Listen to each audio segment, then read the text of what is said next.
Hello viewers, welcome my channel. আশা করি আপনারা সবাই ভালো আছেন এবং আমিও ভালো আছি। আমার নাম ফরহান। সো বরাবরের মতন আমি আজও আপনাদের মাঝে আরেকটি নতুন ভিডিও নিয়ে হাজির হয়েছি।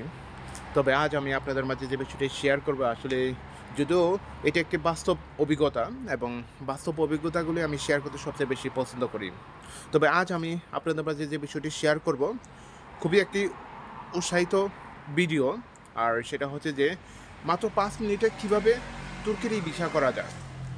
তো ভিডিওটি শুরু করার আগে আমি আপনাদের কাছে আরেকটি রিকোয়েস্ট বা অনুরোধ করতে যাচ্ছি, আর সেটি হচ্ছে যদি আপনি আমার এই চ্যানেলে নতুন হয়ে থাকেন তাহলে অবশ্যই আমার এই চ্যানেলটি একটি সাবস্ক্রাইব ও শেয়ার করবেন। তো বরাবরের মতন আমি ভিডিওতে চলে যাচ্ছি এবং স্ক্রিনশটের মাধ্যমে কিছু তথ্য দেওয়ার জন্য চেষ্টা করতেছি। তো মাত্র 5 মিনিটে কিভাবে তুর্কির এই ভিসা করা যায়, তা আবার রোমানিয়া থেকে। তো সেই তথ্যটাই আমি আজ আপনাদেরকে বলবো যে মাত্র 5 মিনিটে তুর্কি ই ভিসা করা যায় রোমানিয়া থেকে। রোমানিয়ার থেকে যারা টিআরসি কার্ড হোল্ডার আছে তারা মাত্র 5 মিনিটে টিআরসি কার্ডটা দিয়ে এবং কোনো ডকুমেন্টস ছাড়াই, অর্থাৎ টিআরসি কার্ডের নাম্বার এবং অন্য যে যে ডকুমেন্ট নাম্বার আছে এগুলি দিয়ে আপনি ফিল আপ করতে পারবেন। তো যে ঘটনাটা ঘটেছিল, যদিও ঘটনাটা বাস্তব এবং বাস্তব দেখাই আমি আপনাদেরকে শেয়ার করতেছি। মাত্র আমাদের কিছু কলিগ ছিল, যেটা সত্য কথা। কলিগ বলতে আমাদের কিছু সিনিয়র কলিগ ছিল।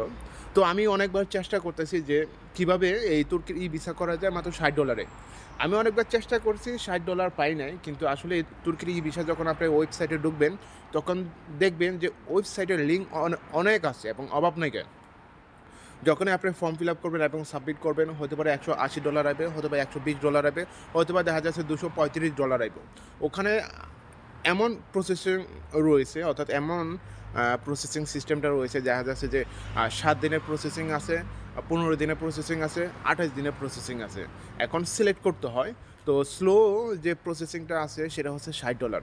এই $60টা আপাতত বন্ধ আছে। আপনারা ওয়েবসাইটে দেখলে বুঝতে পারবেন এবং কিছু কন্ডিশন লেখা আছে যে আপাতত এই সামার সিজনের জন্য তারা এই এই কী বলে স্লো প্রসেসিংটা বন্ধ আছে এবং ফাস্ট অ্যান্ড ট্রাক যেটা আছে ওই প্রসেসিংটা চালু আছে এবং এর জন্য তারা $120 তারা সার্ভিস চার্জ নিতেছে, অর্থাৎ ফ্রি নিতেছে। কিন্তু আমাদের এক বড় ভাইয়ের সাথে কথা কাটাকাটি করে এবং জিদ করে এই প্রসেসটা করছি। যদি আপনি এই $60 দিয়ে করতে পারেন তাহলে আমি $80 দেবো, অর্থাৎ $20 আমি এক্সট্রা পে করব। কারণ আমি কয়েকবার ট্রাই করছি কিন্তু এই $60 আর আসে না। কারণ কয়েকবার ট্রাই করার পর, কারণ আমি তো জানি ভিতরে অংশটা কী।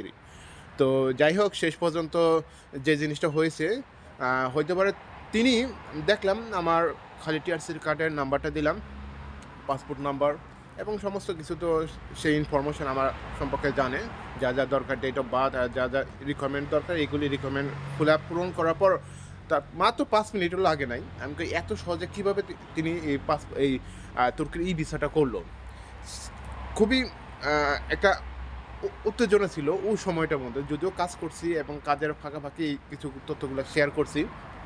তো এতদিন আমি বলি নাই, আজকে কদিন হয়েছে। তো আজকে একটু ফ্রি ছিলাম, তাই একটা ভিডিও করার জন্য চেষ্টা করতেছি। তো এখানে যে ই ভিসা পাওয়া একটা মহা সমস্যা, কিন্তু তা না হলে খুব অল্প সময়ের মধ্যে পাবেন আপনি।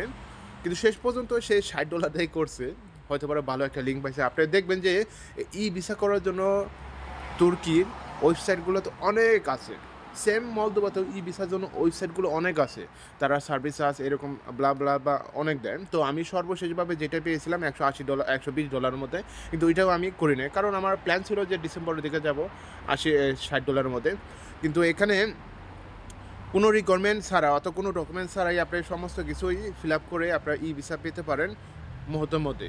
কিন্তু সমস্যাটা হবে তখনই যখন আপনি ইমিগ্রেশন ফেস করবেন।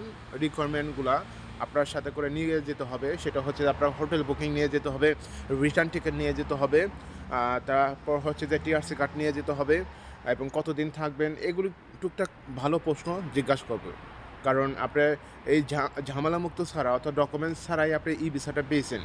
যদিও তুর্কির ভিসার আসলেই অনেকটা কঠিন মনে করতাম আগে, কিন্তু এখন এই যেহেতু সেনজেন হয়েছে, সেনজেনের কারণেই এই তুর্কির ভিসাটা ইজি হয়ে গেছে। যেমন গত বছরও 2023 সালেও আমি তুর্কির ই ভিসা করার জন্য বুকারেস্টে গিয়েছিলাম এবং তারা কি বলেন $200, অর্থাৎ $200 খালি তাদের ফ্রি। কি বলবো, $200 ফি মানে কি $800 প্লাস হচ্ছে যে আপনার ভিসা রিজেক্ট হবে এটা 100%, কারণ হচ্ছে তারা যে প্রসেসিংটা করে যে তাদের ওপর সমস্ত কিছু করতে হয়, ইভেন তাদের ইন্স্যুরেন্সটা পর্যন্ত তাদের মাধ্যমে করতে হয়। তো প্রথমবার তারা ভিসাটা দেয় না, যতটি বাঙালি ভাইয়েরা আমরা আবেদন করছিল। তো আমি ওখান থেকে অনেক কিছু তথ্য নিয়েছি। তো প্রথমবার যারাই যায় তাদেরকে ভিসা দেয় না। তো এই তুর্কি ভিসার জন্য গত বছরের শীতের সময় গিয়েছিলাম যে দেখি ট্রাই করি, কারণ ক্রোয়েশিয়াতেও ট্রাই করছিলাম। তো যাই হোক, ওই ঝামেলাটার কথা আর বলতেছি না, কিন্তু প্রথমবার তারা তুর্কির ভিসা দেয় না, কারণ তাদের একটা কনসালটেশন আছে এবং তারা বেনিফিট করেন, তারা সার্ভিস দেয় এবং সার্ভিসের মাধ্যমে আবার পুনরায় ভাবে যদি কেউ অ্যাপ্লাই করে তাহলে ওই ভিসাটা দেওয়ার জন্য প্রস্তুত থাকে। তো আজকে যেটা হয়েছে যে অর্থাৎ মাত্র 5 মিনিটেই আমি এই তুর্কি ভিসাটা পেলাম। তুর্কি ভিসা পেয়ে যাবে খুব আনন্দ, মহাসাগরে বাসবেন, কিন্তু তা না হলে আপনার এয়ারপোর্টে বিভিন্ন রকমের প্রশ্ন করবে এবং হ্যাসেল করবে। এটাকে টেক কেয়ার করার দায়িত্ব হচ্ছে আপনার নিজের, এবং সাথে করে যে আপনার যে ডকুমেন্টগুলো আছে ডকুমেন্টগুলো অবশ্যই নিয়ে যেতে হবে, কারণ তা না হলে আপনাকে এন্ট্রি করতে দিব না। যেমন গত বছর, এই বছরও আমাদের কলিগ দুজন গেছিলো এয়ারপোর্টে, ভালো প্রশ্ন করছে, হ্যাসেল করছে, তাদেরকে অপেক্ষা করাছে 20 থেকে 25 মিনিট, তাদের সমস্ত ডকুমেন্ট নিছে, ডকুমেন্ট নেওয়ার পরে হ্যাসেল ট্যাসেল করছে যেটা বলি। তো সে সেম আপনার তুর্কি এয়ারপোর্টে যাও এই ধরনের হ্যাসেল পড়বেন। তো এগুলির সম্মুখীন করেই আপনাকে পার করতে হবে এই তুর্কির দেশে। তো তুর্কি একটি ভালো দেশ এটা জানি, কিন্তু অনেক আগে থেকে ইচ্ছা ছিল। যেমন 2021 না 20 সালেও আমি ট্রাই করছিলাম মালয়েশিয়া থেকে, কিন্তু এখানেও দেখলাম যে তুর্কির জন্য তারা মালয়েশিয়ার যে ভিসা আছে, ভিসার রিকোয়ারমেন্ট মিনিমাম আপনার 1 বছর থাকতে হবে। কিন্তু মিনিমাম ভিসার 1 বছর কি কেরা আছে কে নাই, আমরা তো ভিসা রিনিউ করি প্রত্যেক বছরে একবার করে। তো 1 বছরের রিনিউ করলে দেখা যাচ্ছে আমরা হাতে পাই ভিসা কমপক্ষে 8 থেকে 10 মাস অথবা 11 মাস এরকম ভিসার মেয়াদ পাই, কিন্তু কেউ তো 1 বছরের মেয়াদে কেউ ভিসা পায় না। আমি সেম তুর্কি অ্যাম্বাসি পর্যন্ত গেছিলাম, সিঙ্গাপুর অ্যাম্বাসি লগে যে আছে ওখানে গিয়েছিলাম যে মালয়েশিয়া, কিন্তু চেষ্টা করছি। কিন্তু আজকে এই যে গত 2 দিন আগে এই ভিসাটা করছি, অবশ্যই নভেম্বরের দিকে যাওয়ার প্ল্যান আছে, দেখা যায় ভবিষ্যতে কি হয়। একটু অভিজ্ঞতার জন্যই এখানে ছুটাছুটি করে কিছু অভিজ্ঞতা অর্জন করতেছি। তো এটাই বললাম যে এখন যেটা করলাম সেটা হচ্ছে যে $60 করলাম। আসলে সবার কাছে সব লিঙ্ক থাকে না, যেটা বাস্তব দেখলাম। আর একটা জিনিস কি, হয়তো বলে $20 এক্সট্রা দিলাম, কোনো সমস্যা নাই, আরও $20 দিতে হবে, হয়তো বা খাওয়া দাওয়া এরকম একটা প্ল্যান আছে। তো এই যে $60 করলাম। তো এখানে আপনার এই ভিসা খরচ কম, কিন্তু থাকা খাওয়া দাওয়া খরচ সবচেয়ে বেশি, এটা আপনার মনে রাখবেন। কারণ আপনি যখন তুর্কিতে যাবেন আপনার হোটেলে থাকতে হবে, খেতে হবে, সমস্ত কিছু নিজের খরচে করতে পারে, সবাই তো নিজের খরচে করবে, কিন্তু তারপর একটু এক্সপেন্সিভ আছে খাওয়া দাওয়ার থেকে শুরু করে সমস্ত কিছু। কারণ তুর্কি হচ্ছে একটা ট্যুরিস্ট কান্ট্রি, এটা আপনার মনে রাখতে হবে। মানুষের মতন সেম ট্যুরিস্ট কান্ট্রি, কিন্তু মানুষের চেয়ে শতগুণ ভালো হচ্ছে তুর্কিতে হাজার হাজার পর্যটক যায়। যেমন আপনার ওয়েবসাইটে দেখবেন, আপনি যখন ফর্ম ফিল আপটা করবেন তখনই দেখবেন যে লিমিটেড দেওয়া আছে। তো তাদের লিমিটেডে এবং 30 দিন থাকতে হবে। আপনার হতে পারে 6 মাসের ভিসা পাবেন, কিন্তু 6 মাসের মধ্যে যে কোনো 30 দিন আপনি মাত্র থাকতে পারবেন। তো এই ছিল তুর্কির ভিসা নিয়ে কিছু তথ্য আমি আপনাদেরকে দিলাম মাত্র 5 মিনিটে। আপনারা রোমানিয়া থেকে এই টিআরসি কার্ড দিয়ে ই ভিসা করতে পারবেন কোনো ঝামেলা ছাড়াই, কোনো ডকুমেন্ট ছাড়াই। কিন্তু ডকুমেন্ট অবশ্যই রাখবে আপনি যখন ইমিগ্রেশন পার করবেন। তো সবাইকে ধন্যবাদ জানাচ্ছি আমার এই ভিডিওর সাথে থাকার জন্য। এছাড়া আপনার যদি কোনো মতামত ও মন্তব্য থাকে তাহলে অবশ্যই আমার এই ভিডিও কমেন্ট বক্সে লিখবেন।